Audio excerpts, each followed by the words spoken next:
My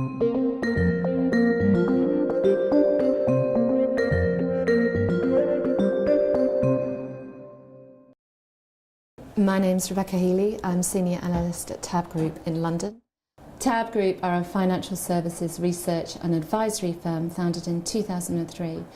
The main goal within TAB Group is to help business leaders within the industry understand the issues and trends that are affecting them today. The reason why we're seeing a lot of interest in emerging markets at the moment is that the developed markets, where people aren't seeing the returns that they hope for, particularly since the crisis of 2008. What we're seeing is that there's more, the conditions are more favourable for emerging markets relative to developed markets. So you're seeing that the CAGR on the GDP, for example, is 13% for emerging markets versus 4% for developed markets.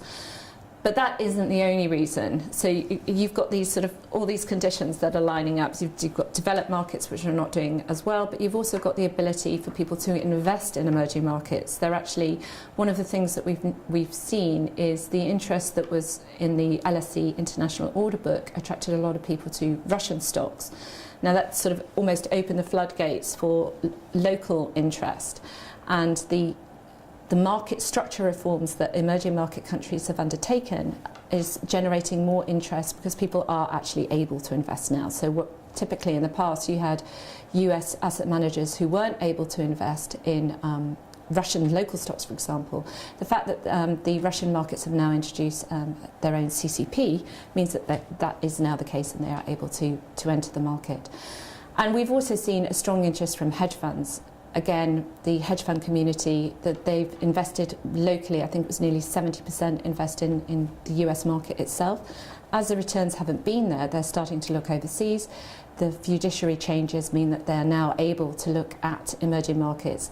And as a result, we're seeing sort of global interest from both US and European hedge funds at around 30% of they believe that they're going to start investing more of their assets under management overseas.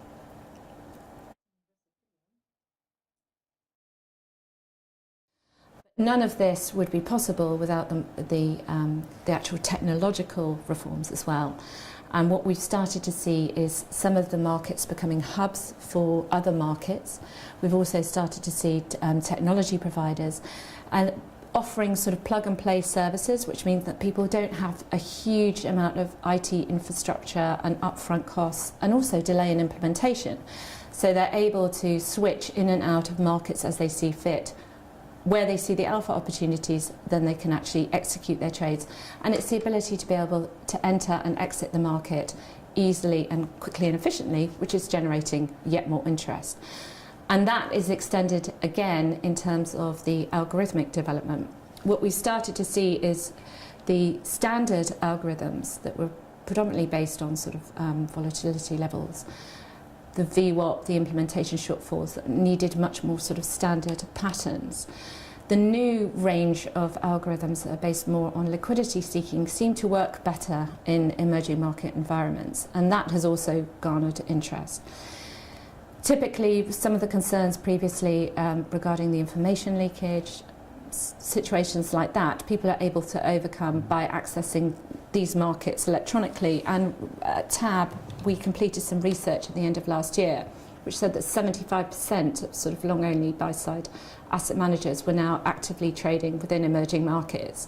And of those who were actively trading, 60% were using algorithms, not for all markets, but for some markets. Interest in emerging markets is almost becoming a self-fulfilling prophecy now, because what you have is, as the markets are easier to trade, then more people trade there, then there's more liquidity, so it becomes easier to trade, and it becomes a self-fulfilling prophecy in that sense.